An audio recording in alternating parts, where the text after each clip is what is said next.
At Thanksgiving dinner, my daughter-in-law spit in my face and shouted, "You call this garbage food? Cook it all over again." I just smiled. I knew this was coming. But what she didn't know was that her brand new high-paying job was at my company. The next day, the shrew had a surprise. "I'm glad to have you here. Follow my story until the end and comment the city you're watching from, so I can see how far my story has reached."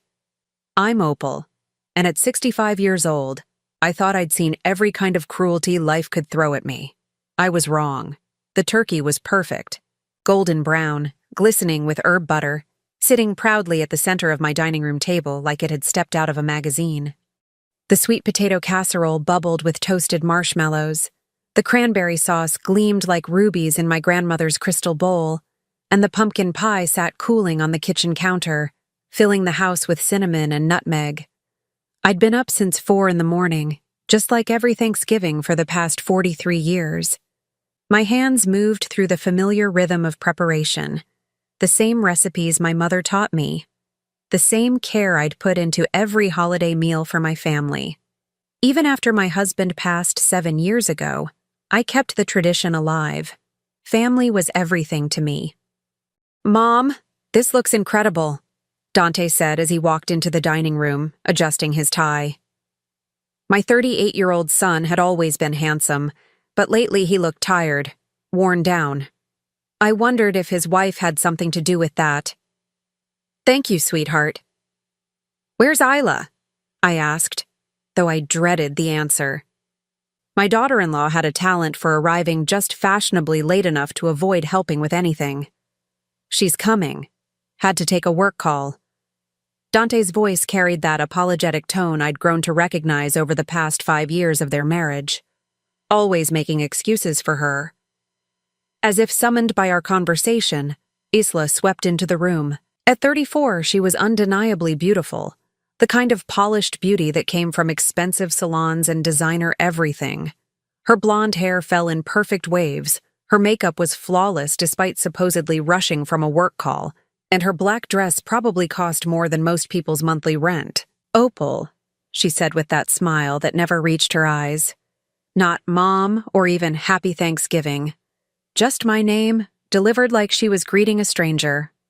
"Happy Thanksgiving, dear," I replied, determined to keep things pleasant. "You look lovely." She glanced around the dining room, her nose wrinkling slightly. Very. Traditional." The word traditional came out like she'd tasted something sour.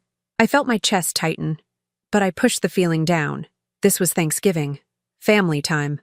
"I made your favorite green bean casserole," I offered, hoping to bridge whatever gap seemed to widen between us with each passing holiday. "Oh." Isla's eyebrows raised in what might have been surprise or disdain. "I'm actually trying to eat cleaner now. You know, organic, farm to table. That casserole is basically just processed soup and fried onions." Dante shifted uncomfortably beside her. "Isla, Mom worked really hard." "It's fine," I interrupted, though my throat felt tight. "There's plenty of other food." We took our seats around the table that had hosted so many happy memories.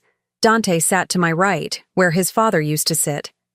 Isla positioned herself directly across from me, like we were preparing for battle rather than sharing a meal. I said grace, my voice steady, despite the tension crackling in the air. When I finished, I began serving the turkey, my hands proud of the perfect slices falling onto each plate. "This turkey looks dry," Isla announced before I'd even finished carving. "Did you use a meat thermometer? Because honestly, nothing ruins Thanksgiving like dry turkey." My hands stilled for just a moment. "I've been cooking turkey for over 4 decades, dear. I think I know what I'm doing."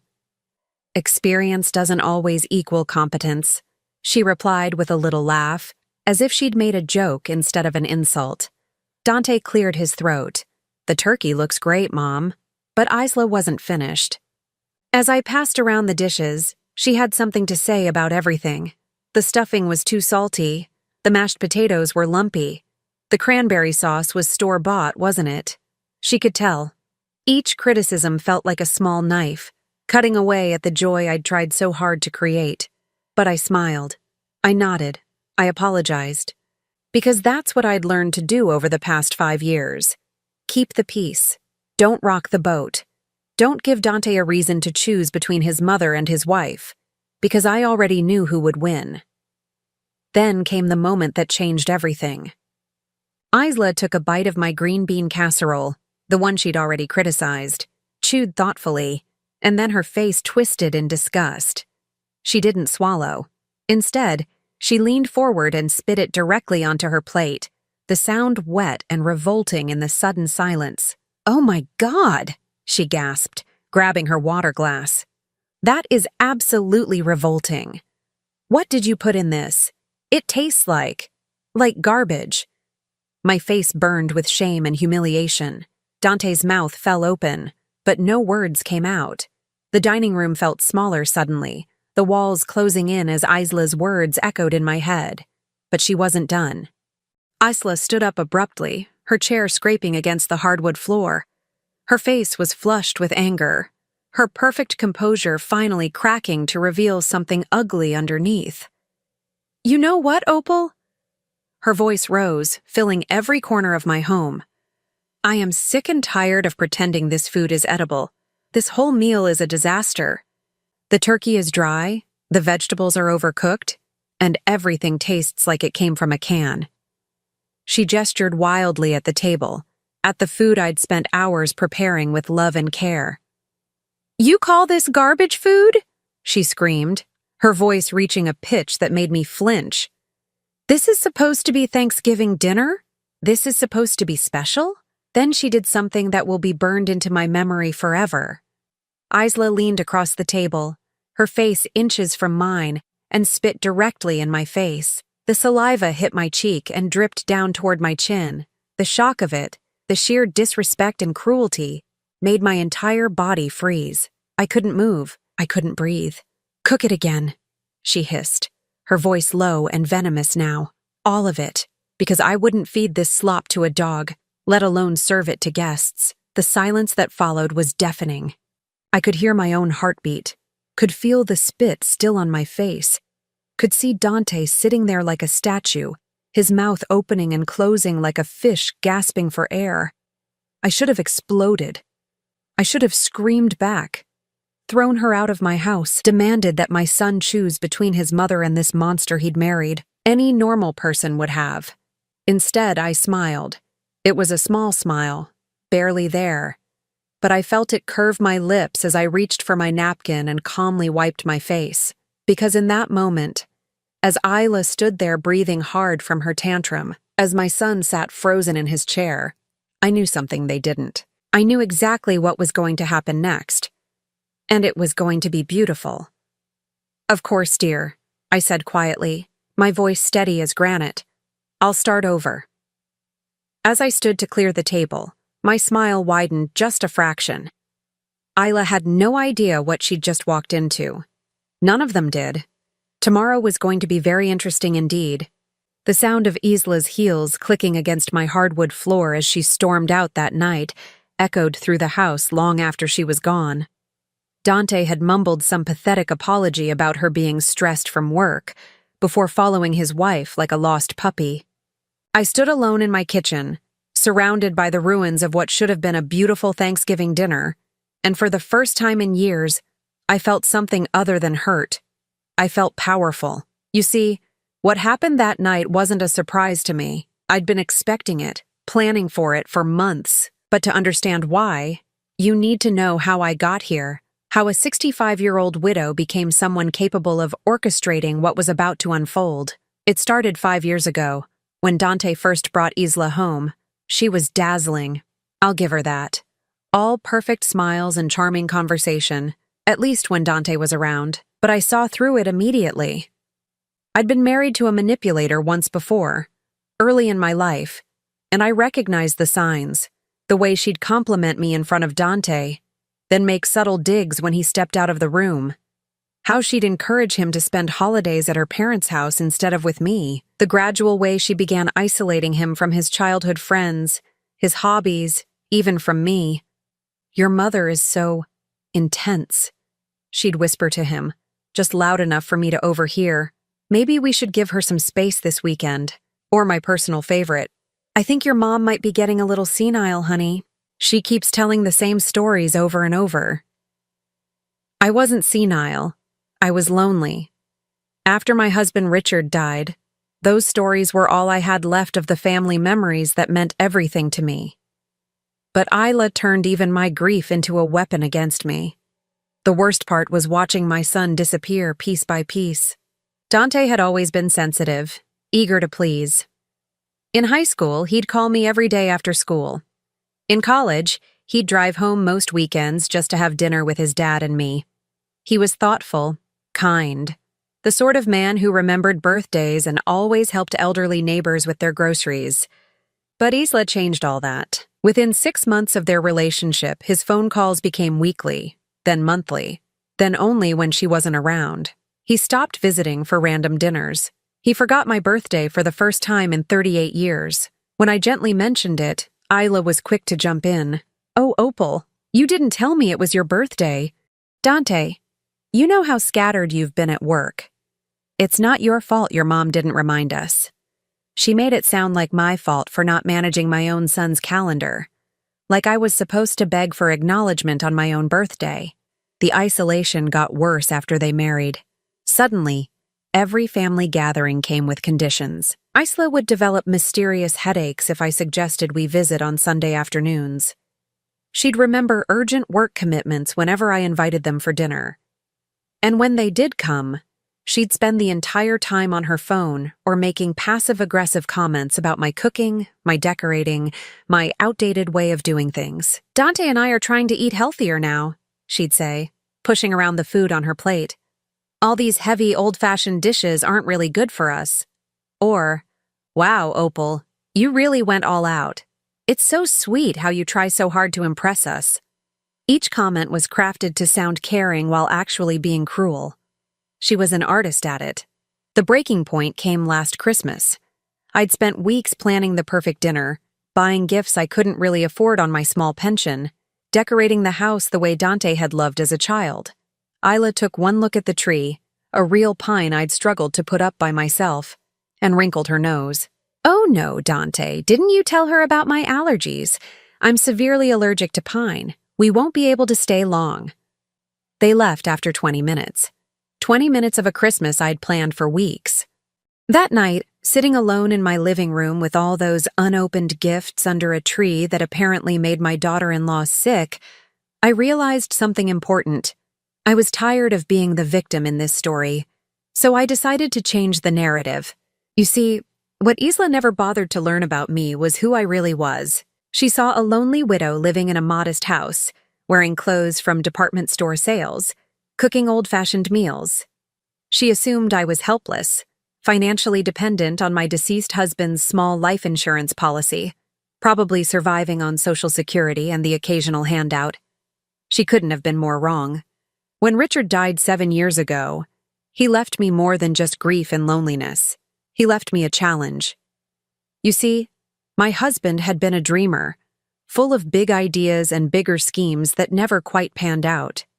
He'd started and failed at a dozen different businesses over the course of our marriage. By the time he passed, we had accumulated significant debt and very little savings.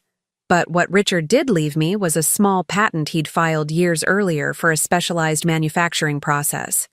He'd always believed it would be valuable someday, but he died before he could figure out how to market it. I could have sold it immediately for a modest sum and lived quietly on the proceeds. Instead, I spent 6 months learning everything I could about the industry, about manufacturing, about business licensing and distribution. I was 58 years old and had never run a business in my life, but I was determined. I licensed Richard's patent to 3 different companies under my maiden name, Opal Morrison, not Opal Williams, the grieving widow, not Dante's mother, just Opal Morrison, businesswoman. The royalties started small, but the patent was better than Richard had realized. Within 2 years, I was earning more in a month than I used to see in a year. Within 4 years, I'd used those royalties to invest in other patents, to start my own small manufacturing consulting firm. By the time Isla spit in my face at my Thanksgiving table, Morrison Consulting was bringing in just over $2 million annually. I owned my house outright. had more money in investments than I knew what to do with, and employed 43 people across 2 locations, and nobody in my family knew any of it. I'd kept it secret partly out of habit. Richard's failures had taught me to be cautious about sharing business dreams. But mostly, I'd kept it secret because I wanted to see who my family really was when they thought I had nothing to offer but love. The answer had been devastating and enlightening.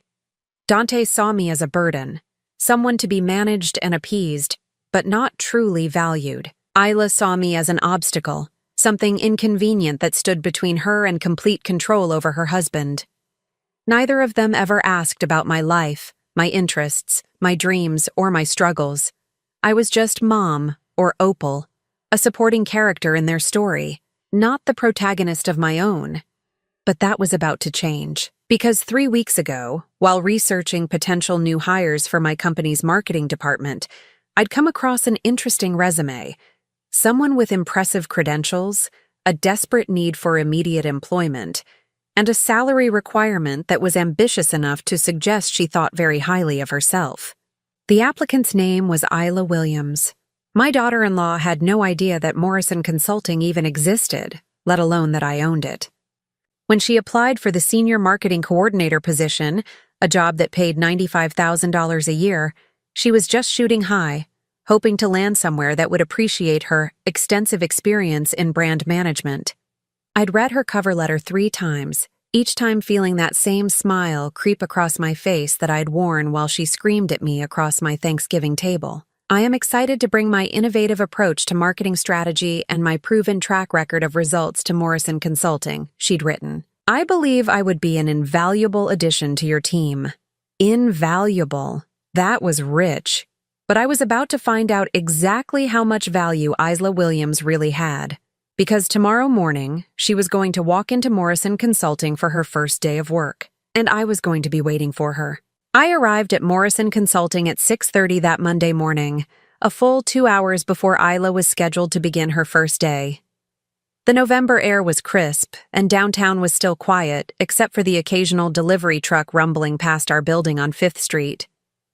My heels clicked against the marble lobby floor as I made my way to the elevator. The security guard, Marcus, gave me his usual respectful nod. "Good morning, Ms. Morrison. You're here early today." "Big day ahead, Marcus. Big day." If only he knew. I'd spent the weekend meticulously planning every detail of what was about to unfold. My assistant Jennifer had prepared all the necessary paperwork for Isla's orientation. The IT department had set up her computer access and email account. Everything appeared completely normal and professional.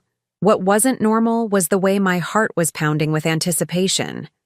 I settled into my corner office on the 15th floor, the one with floor-to-ceiling windows that overlooked the city where I'd raised my son, where I'd buried my husband, where I'd built this company from nothing but grief and determination. On my desk sat a framed photo of Dante at his college graduation, back when his smile was genuine and his eyes weren't clouded with the exhaustion that seemed to follow him everywhere now. At 7:45, Jennifer knocked on my door. "Ms. Morrison, the new hire is here early. Should I bring her up for the standard orientation meeting?" "Actually, Jennifer, I'd like to handle the orientation personally today. Send her directly to my office in 15 minutes. Jennifer's eyebrows raised slightly. I rarely handled new employee orientations myself, but she was too professional to question my decision. "Of course. Should I prepare anything special?" "Just the standard packet." "And Jennifer?" "Close my door after you bring her in. I don't want us to be interrupted." The next 15 minutes felt like 15 hours. I reviewed Isla's resume one more time, marveling at how she'd managed to inflate a series of entry-level marketing jobs into something that sounded almost impressive. According to her application, she'd been instrumental in driving brand awareness initiatives at her previous company. In reality, I'd done some checking, and she'd been fired 3 months ago for consistently missing deadlines and what her former supervisor delicately called interpersonal conflicts with team members. Translation: nobody could stand working with her. At exactly 8 o'clock, I heard voices in the hallway outside my office. Jennifer's professional tone, and then another voice that made my stomach clench with familiar dread. "This building is gorgeous. Very impressive. I had no idea Morrison Consulting was so well established. Of course she didn't. Isla had never bothered to research anything about me, including what I might have accomplished in the 7 years since my husband died. The knock came soft but confident. "Come in," I called, turning my chair so I was facing the window instead of the door. I wanted to see her face when she realized who was sitting behind this desk. "Ms. Morrison?" Jennifer's voice was warm and professional. "I'd like you to meet Isla Williams, our new senior marketing coordinator. Isla, this is Ms. Opal Morrison, our founder and CEO." I turned my chair slowly, letting the moment build. The look on Isla's face was everything I'd imagined and more. Her mouth actually fell open, forming a perfect little O of shock. The professional smile she'd been wearing crumbled like a house of cards. Her perfectly manicured hand, which had been extended for a handshake, froze in midair. "Hello, Isla," I said calmly, rising from my chair with the same grace I'd maintained while she spit in my face 3 days earlier. "Welcome to Morrison Consulting." For a moment, nobody moved. Jennifer stood in the doorway, clearly sensing the tension but not understanding its source. Isla stared at me like she was seeing a ghost, and I savored every second of her obvious confusion and dawning horror. I don't." Isla's voice came out as barely a whisper. This is your company?" "I founded it 7 years ago," I replied, gesturing to the chair across from my desk. "Please, have a seat. Jennifer?" "Thank you. Please close the door behind you." Jennifer left us alone, and the silence that followed was thick enough to cut with a knife. Isla remained standing, her face cycling through emotions like a slot machine. Shock, confusion, fear, and then something that might have been calculation. "Opal," she said finally, her voice artificially bright as she seemed to remember herself. "I had no idea you owned a business. This is incredible. What a coincidence that I ended up applying here." "Coincidence," I repeated, settling back into my chair and folding my hands on the desk. "Yes, let's talk about coincidences." I opened her file and pretended to review it, though I'd memorized every word. "According to your application, you're looking for a challenging role where you can make a significant impact on a growing company's brand strategy.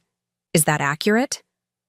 Isla nodded eagerly, probably thinking she could charm her way through this the same way she'd charmed her way through everything else in her life. "Absolutely. I'm very excited about the opportunity to contribute to Morrison Consulting's continued success." "Wonderful." I closed the file and looked directly at her.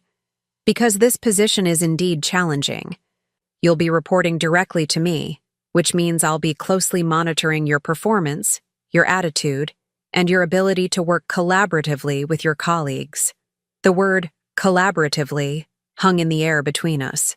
I could see her processing the implications, beginning to understand that this wasn't the power dynamic she was used to. "I'm sure that won't be a problem," she said, but her voice had lost some of its confidence. "I hope not. Because at Morrison Consulting, we have very high standards for professional behavior. We expect our employees to treat each other with respect and dignity at all times. Anyone who fails to meet those standards finds themselves looking for work elsewhere very quickly." Isla's face was pale now, but she managed to nod. "Of course, professionalism is very important to me." I almost laughed at that, but I maintained my composure. "Excellent. Now, let's discuss your salary and benefits package." I slid a contract across the desk to her. Isla's eyes widened as she saw the figure at the top. $95,000 annually, just as advertised. More money than she'd ever made in her life, I was certain. This is very generous," she said, and for the first time since she'd walked into my office, she sounded genuinely grateful. "We pay well because we expect excellence," I replied. "And Isla, excellence means consistency. It means showing up every day ready to work hard and treat your colleagues with respect. It means following direction without argument and completing tasks to the highest standard." Each word was carefully chosen, each expectation clearly laid out. I was giving her the rules of engagement, the terms under which this relationship would proceed. "I understand completely," she said, signing the contract with hands that trembled slightly. "Thank you so much for this opportunity, Ms. Morrison. I won't let you down." Ms. Morrison, not Opal. Not the dismissive way she'd always said my name in my own home. Here, in my domain, I was Ms. Morrison, and she was my employee. "I certainly hope not," I replied, standing to indicate the meeting was over. "Jennifer will show you to your workspace and introduce you to the team. Your first assignment will be on your desk by noon." Isla stood as well, clutching her copy of the contract like a lifeline. "Thank you again. I'm really looking forward to working here." As she reached the door, I called out softly, "Oh, and Isla?" She turned back, hope flickering in her eyes. Maybe she thought I was going to acknowledge our family connection, to give her some special consideration because she was married to my son. "Yes, Ms. Morrison? I trust you'll find the work environment here much more to your liking than other situations you've been in recently." The reference to Thanksgiving dinner was subtle but unmistakable. Isla's face flushed red, and she nodded quickly before practically fleeing from my office. After she left, I walked to my window and looked out over the city. Somewhere out there, Dante was probably at his own job, completely unaware that his wife now worked for his mother. He had no idea that the balance of power in our little family triangle had just shifted dramatically. My phone buzzed with a text message. It was from Dante. "Hey, Mom. Hope you're feeling better after Thursday. Isla feels really bad about what happened. Maybe we can try dinner again soon?" I stared at the message for a long moment, then typed back, "I'm feeling much better, sweetheart. In fact, I think things are about to get very interesting.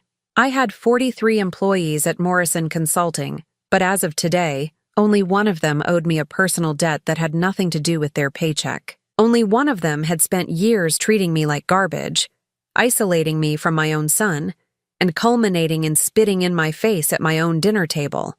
And now that employee was completely, utterly dependent on my goodwill for her financial survival. The smile that crossed my face as I settled back at my desk wasn't cruel. It was satisfied. For the first time in 5 years, I held all the cards, and I was going to play them perfectly. By noon, the entire office was buzzing with curiosity about our new hire. Morrison Consulting wasn't a large company, but it was close-knit, and everyone noticed when the boss personally handled a new employee orientation, especially when that new employee emerged from the meeting looking like she'd seen a ghost. I watched through my office window as Jennifer led Isla around the floor, introducing her to the various department heads and team members. Even from a distance, I could see that Isla was struggling to maintain her usual polished composure. Her smile seemed forced, her laugh a little too bright, her handshakes just a fraction too aggressive. She was overcompensating, and everyone could sense it. At exactly 12 o'clock, I had Jennifer deliver Isla's first assignment. I'd crafted it carefully, choosing a project that was important enough to matter, but complex enough to challenge her inflated sense of her own abilities. Morrison Consulting had just signed a contract with a mid-sized manufacturing company that needed a complete rebranding strategy. The client was demanding, the timeline was tight, and the budget was substantial enough that failure would be costly for everyone involved. It was exactly the kind of high-pressure, high-stakes project that would reveal who Isla really was as a professional. 20 minutes after receiving the assignment, she knocked on my office door. "Come in," I called, not looking up from the quarterly reports I was reviewing. "Ms. Morrison?" Her voice was tentative, uncertain in a way I'd never heard before. "I wanted to discuss the Henderson manufacturing project. What about it?" I continued reading, making her wait. "Well, I was wondering if there might be something else I could start with. Something smaller, maybe, so I can get familiar with the company's processes and standards before taking on such a large client." I set down my papers and looked at her directly. She was fidgeting with her blazer, a nervous habit I'd never seen her display in all the years I'd known her. "Are you saying you don't feel qualified to handle the assignment?" "No, not at all," she said quickly. "I just think it might be more strategic to—" "Isla," I interrupted her, my voice calm but firm. "According to your resume, you have extensive experience managing complex branding initiatives. Henderson Manufacturing is exactly the type of client you claim to have worked with at your previous positions. Her face flushed. Yes, but what? Were you perhaps exaggerating your qualifications on your application? The question hung in the air between us like a sword. Isla's mouth opened and closed several times before she managed to speak. Of course not. I just want to make sure I deliver the best possible results for Morrison Consulting. Then I suggest you get started. The preliminary strategy presentation is due to the client on Friday. That gives you 3.5 days. 3.5 days? Her voice pitched higher. For a complete rebranding strategy? I tilted my head, studying her reaction. Is that a problem?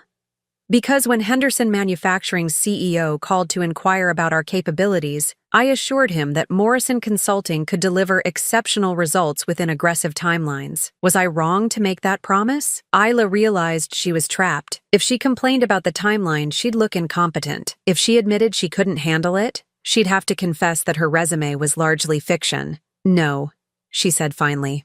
I'll get started right away. Excellent. I'll expect a progress update tomorrow morning at 9. And Isla, I'll be reviewing every aspect of your work personally before it goes to the client. Our company's reputation depends on maintaining the highest standards. After she left, I permitted myself a small smile. The old Isla would have thrown a tantrum, made demands, found someone else to blame for the unreasonable expectations. But employee Isla couldn't do any of those things. Employee Isla had to swallow her pride and figure out how to succeed on my terms. The afternoon was even more entertaining. I made a point of walking around the office several times, ostensibly checking in with various departments, but actually observing how Isla interacted with her new colleagues. What I saw confirmed everything I'd suspected about her character. With senior staff members, she was obsequiously charming, laughing too hard at their jokes and agreeing with everything they said. With junior employees, she was dismissive and impatient, interrupting them and talking over their suggestions. But the most revealing moment came when she approached David Chen, our head of graphic design, about creating some preliminary mock-ups for the Henderson project. I need these by tomorrow morning, she announced, dropping a hastily scribbled list of requirements on his desk. And make sure they're polished. I don't have time to hold your hand through revisions. David looked up from his computer, his expression carefully neutral. Tomorrow morning might be challenging. I have 3 other projects with established deadlines and— Those can wait, Isla interrupted. The Henderson account is priority 1. Ms. Morrison made that very clear. I was standing just around the corner, close enough to hear every word.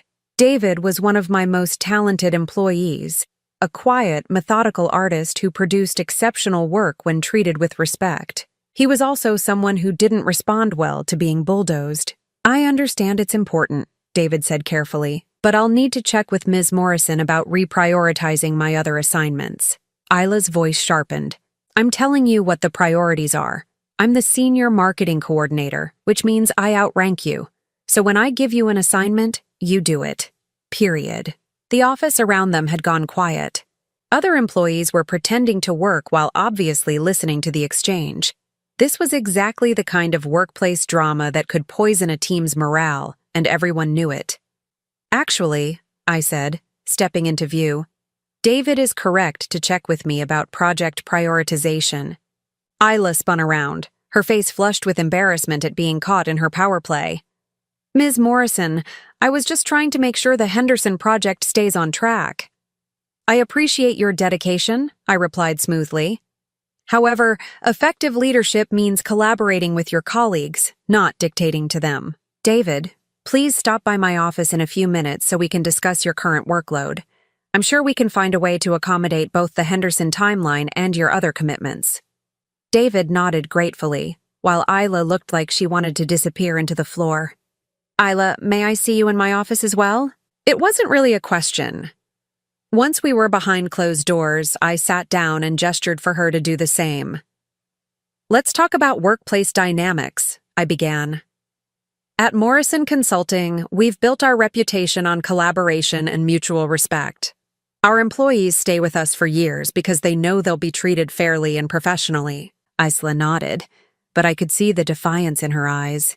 She was struggling between her natural instinct to argue and her recognition that I held all the power in this situation. David Chen has been with this company for 4 years, I continued. He's respected by his colleagues, trusted by our clients, and valued by management.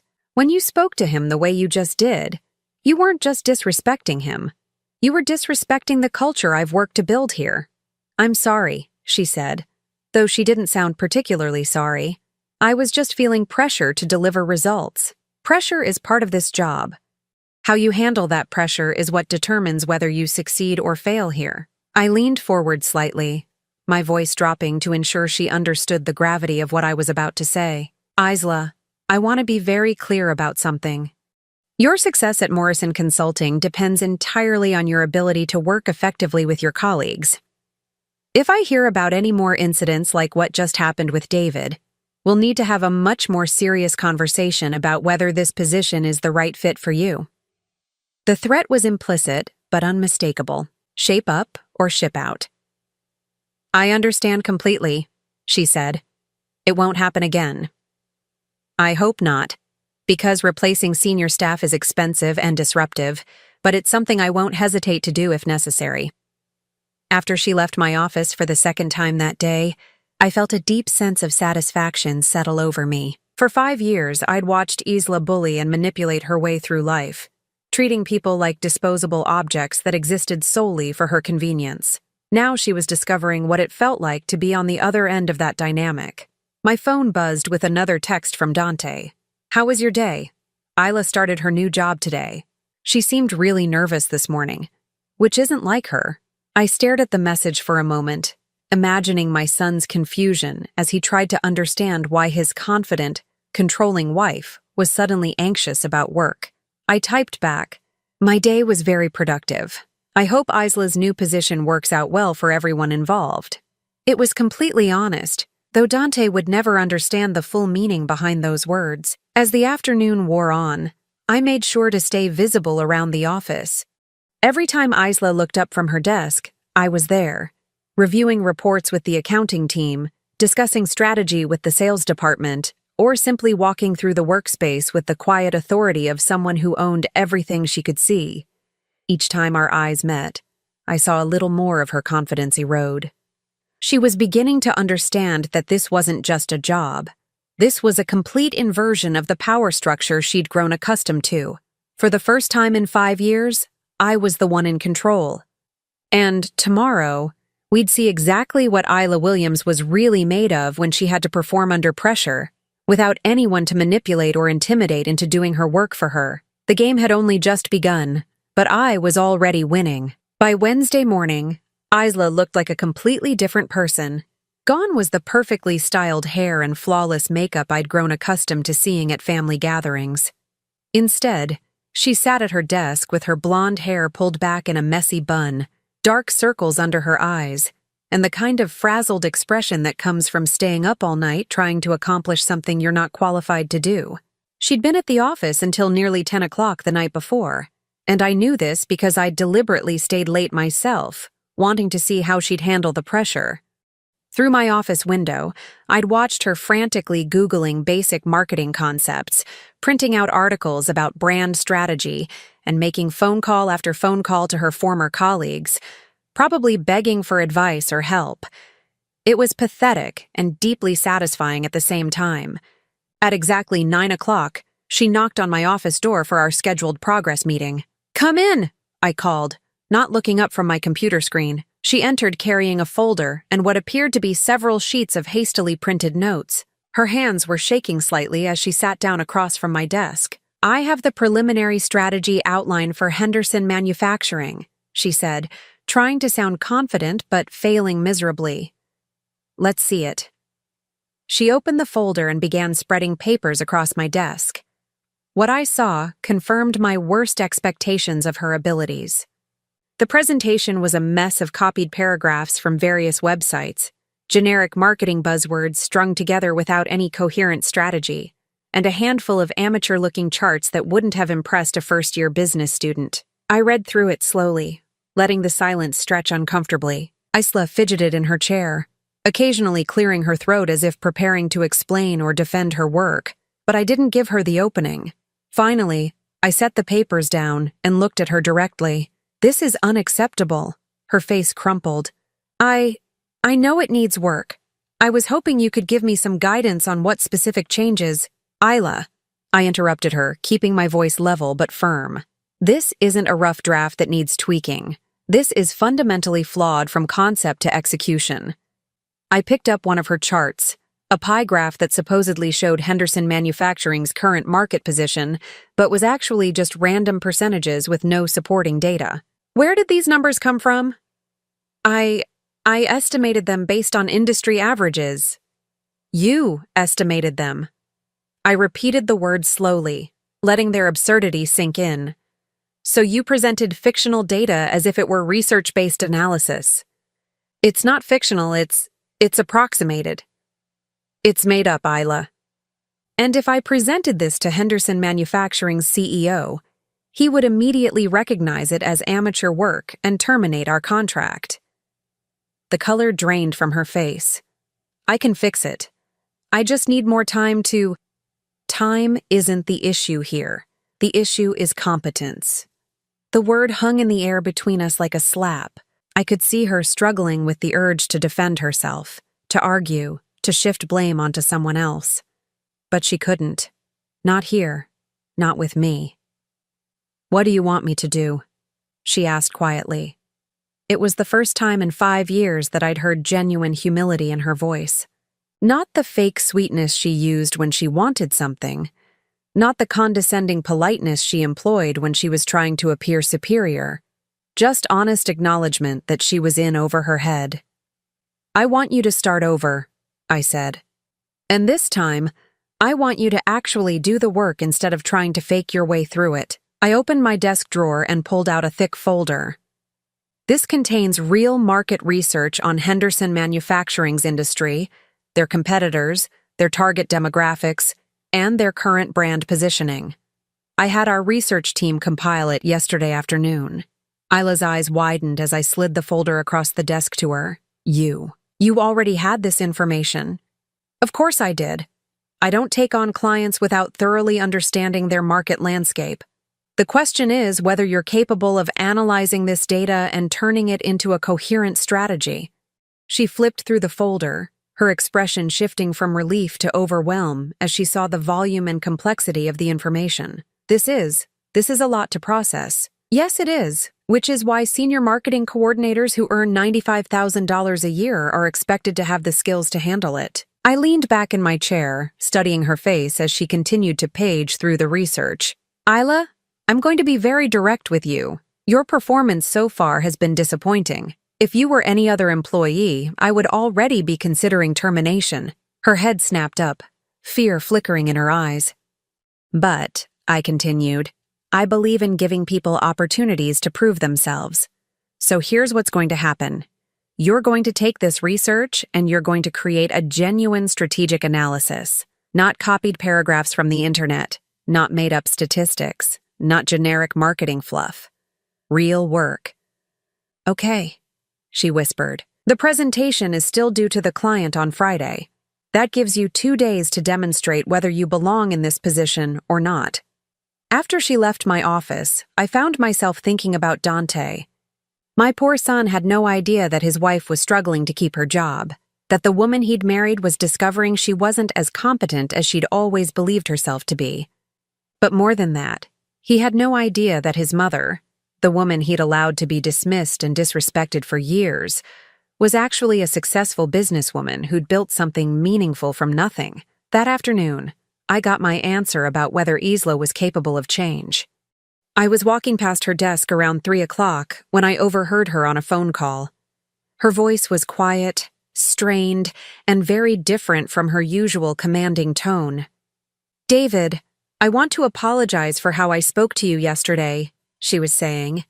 "It was unprofessional, and I was completely out of line." I paused, pretending to examine some papers while I listened. "I know you have your own deadlines to manage, and I shouldn't have tried to steamroll you like that. Could we maybe start over and figure out a timeline that works for both of us?" David's response was muffled, but I could hear the surprise in his voice. This was probably the first genuine apology Isla had ever offered in her adult life. "Thank you," she continued. "I really appreciate your patience with me. I'm still learning how things work here, and I clearly made some mistakes yesterday." When she hung up the phone, she sat back in her chair and rubbed her face with both hands. She looked exhausted, frustrated, and humbled in a way I'd never seen before. For the first time since this whole situation began, I felt something that wasn't anger or satisfaction. I felt something that might have been pity. But then I remembered Thanksgiving dinner. I remembered the spit on my face, the cruel words, the years of systematic exclusion from my son's life. And the pity evaporated. This wasn't about destroying Isla. It was about teaching her something she'd never learned: how to treat other people with basic human decency. Thursday morning brought another progress meeting, and the difference was remarkable. Isla arrived at my office with a professional-looking presentation folder, her hair neatly styled, and what appeared to be actual confidence rather than bravado. "I have the revised Henderson manufacturing strategy," she said, settling into the chair across from my desk. What she showed me was competent, not brilliant, not groundbreaking, but solid professional work that demonstrated she'd actually analyzed the research and understood the client's needs. "This is much better," I said, and meant it. Relief flooded her face. "Thank you. I really struggled with the first version. I think I was trying too hard to impress you instead of just doing good work." It was an interesting admission and surprisingly self-aware. "The client presentation is tomorrow at 10, I continued. "I'll be there to observe, but you'll be presenting the strategy yourself."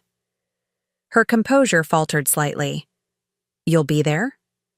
"Of course. Henderson Manufacturing is an important client, and this is your first major project. I want to ensure everything goes smoothly." What I didn't say was that I wanted to see how she performed under pressure, in front of people who had the power to reject her work.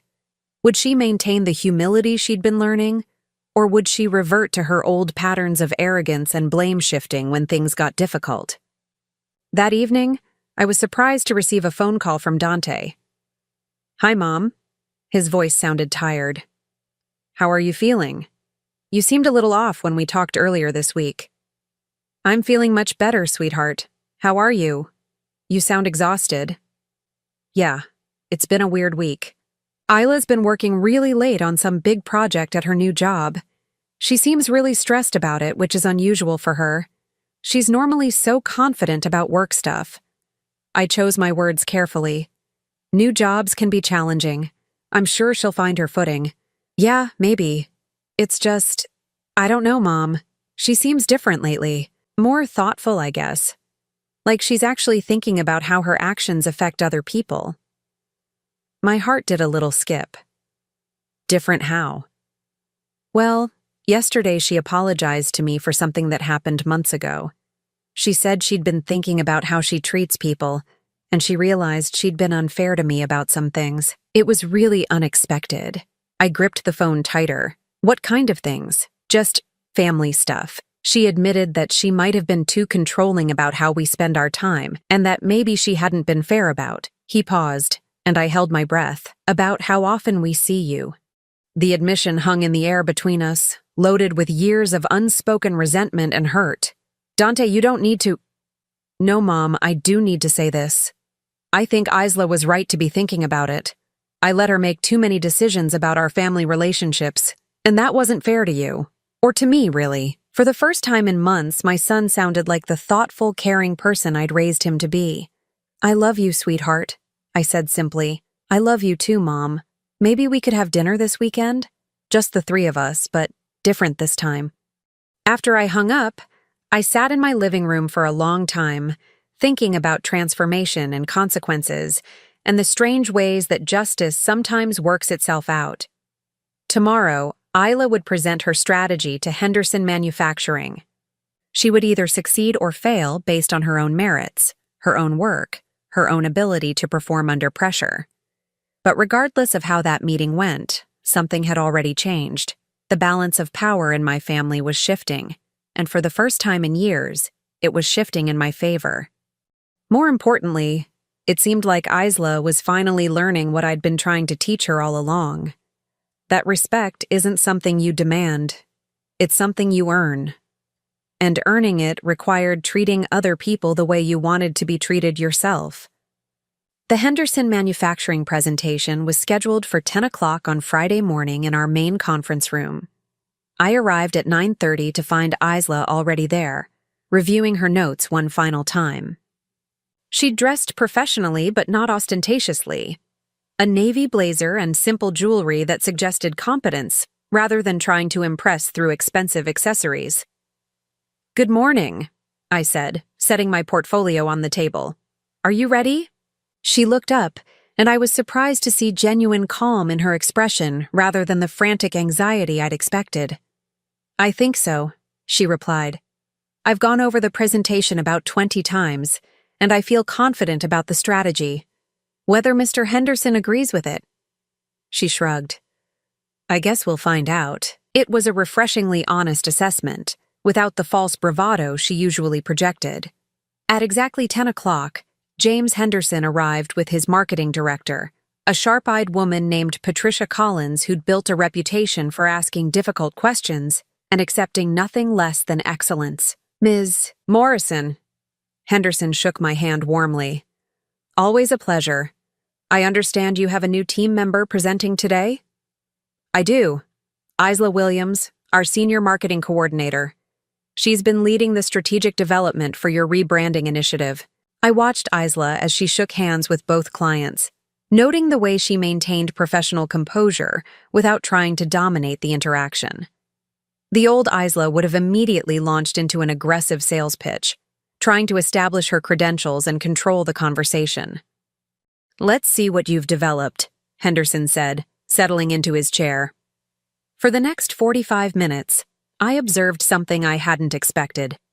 Isla delivering a genuinely professional presentation. She began with a clear analysis of Henderson Manufacturing's current market position, using the research I'd provided, but demonstrating that she'd actually understood and synthesized the information rather than simply regurgitating it.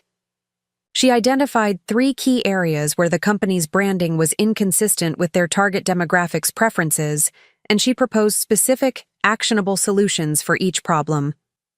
When Patricia Collins challenged her on the projected timeline for implementation, Isla didn't become defensive or make unrealistic promises. Instead, she acknowledged the complexity of the process and suggested a phased approach that would allow for adjustments based on market feedback. "That's a very measured approach," Collins noted, sounding impressed despite herself. "Most consultants promise everything immediately." "In my experience," Isla replied, "it's better to under-promise and over-deliver than the other way around." I almost did a double take. 6 months ago, over-promising and under-delivering had been Isla's standard operating procedure for everything from family dinners to household responsibilities. Henderson asked several detailed questions about budget allocation and expected return on investment. Isla handled each query professionally, referring to her research when she had solid data, and honestly admitting when she was making educated estimates rather than stating facts. By the time she finished, both clients were nodding approvingly. "This is exactly the kind of strategic thinking we were hoping for," Henderson said. "Ms. Williams, you've clearly done your homework." "Thank you, Mr. Henderson. I have to credit Ms. Morrison and the Morrison Consulting team for providing such comprehensive research support. This kind of analysis is only possible when everyone works together effectively." I felt a flutter of surprise at her gracious acknowledgement. The old Isla would have taken full credit for everything and minimized anyone else's contributions. After the clients left, having approved the strategy and agreed to move forward with implementation, Isla and I were alone in the conference room. "That went well," I said simply. She nodded, gathering her materials. It felt good to present work I was actually proud of. "You should be proud. That was professional, thorough, and well delivered." For a moment, we stood there in silence, and I could see her struggling with something. "Ms. Morrison," she said finally, "I owe you an apology, not just for last Thursday, but for a lot of things." I waited, letting her find her words. I've spent the last week realizing that I don't actually know how to work with people instead of just using them. I've been thinking about how I've treated your employees here, and how I've treated you, and how I've even treated Dante sometimes. She sat down heavily in one of the conference chairs, suddenly looking older than her 34 years. I don't think I ever learned how to earn respect instead of just demanding it, and I don't think I ever understood the difference between being strong and being cruel. It was the most honest thing I'd ever heard her say. People can change, Isla, I said quietly, but only if they actually want to. I want to. Oh, she looked up at me, and for the first time since I'd known her, there was no calculation in her expression, no hidden agenda, just exhaustion, and something that might have been genuine remorse. What happens now? She asked. I considered the question carefully. What did happen now? I'd gotten what I wanted. Isla had been humbled, had learned to work under my authority, had begun treating people with basic decency. My son was starting to see through her manipulations and remember his own values. Now you keep doing good work, I said finally. You keep treating your colleagues with respect. You keep earning your place here instead of trying to manipulate your way through it. And if I do that, if I really change, not just at work, but with family too, then maybe we can all move forward instead of staying stuck in old patterns. That evening, Dante called me. Mom, I hope it's okay, but Isla and I would like to invite you to dinner this weekend, at our place. I felt my chest tighten with familiar anxiety. How many dinner invitations from them had ended in disappointment and hurt feelings? That sounds lovely, sweetheart. And Mom, Isla wanted me to tell you that she's cooking. She's been practicing all week, trying to learn some of the recipes she remembers from when you used to cook for us. My breath caught in my throat. She's been practicing? Yeah, it's been really sweet actually. She called me at work yesterday to ask about that stuffing recipe you used to make, and whether you put sage or thyme in your mashed potatoes. She said she wanted to do it right.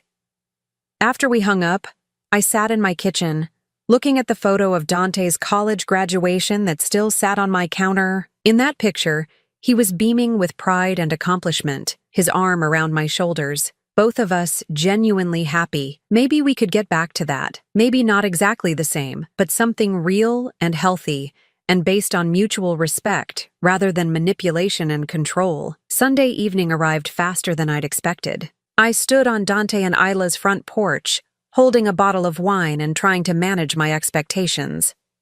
This could still go wrong in a dozen different ways. Dante opened the door, and his smile was genuinely warm instead of strained and apologetic. Hi, Mom. Come in. Everything smells amazing.